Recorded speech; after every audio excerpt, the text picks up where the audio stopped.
Hello, Ross, Greer. Nice to see you. Tell me what we're here for today, please.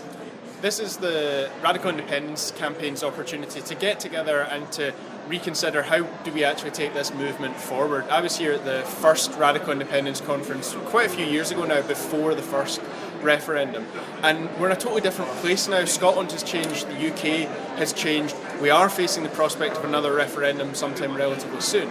This is an opportunity for those of us who believe in a radical, progressive, left-wing case for independence to consider how do we take that case forward in the face of a prospectus, a growth commission from the SNP that looks increasingly like the failed economics of the UK that we're trying to leave.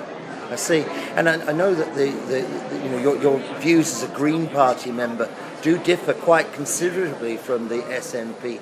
I mean, what do you think the most radical difference is with a radical conference? What would the pinnacle of that be?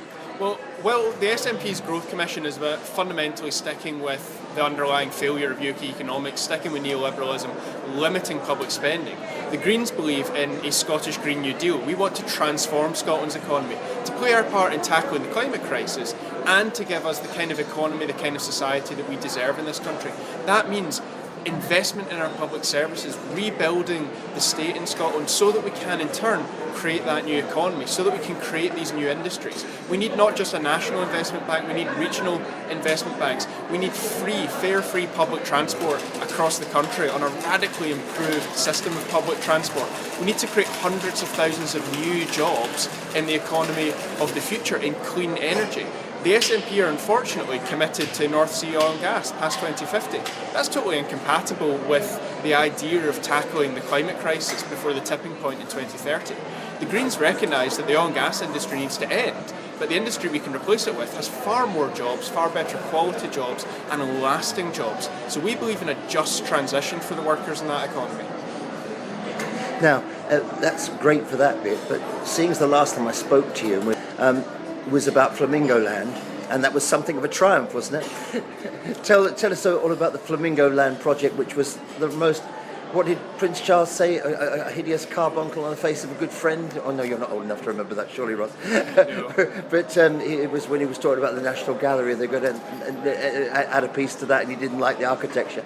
But this awful, well, maybe I should, no, it was simply awful, the idea that they wanted to put this Disney theme parky kind of thing for 35 pence up on Loch Lomond. Go on, tell us a little bit about that, because that would be a nice feature. Our community campaign to save Loch Lomond has been a triumph so far. Flamingo Land, or a Yorkshire-based theme park, came in with plans. They wanted to build this massive resort on the banks of Loch Lomond at Ballot. A Yorkshire-based theme park developer, they had plans to create this massive resort on the shores of Loch Lomond on what's largely publicly owned land. It's owned by Scottish Enterprise, an agency of the government. It's owned on the public's behalf.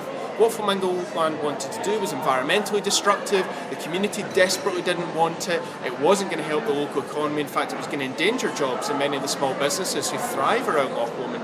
But our community campaign mobilised not just people in Ballot, but across the country, across Scotland and the UK.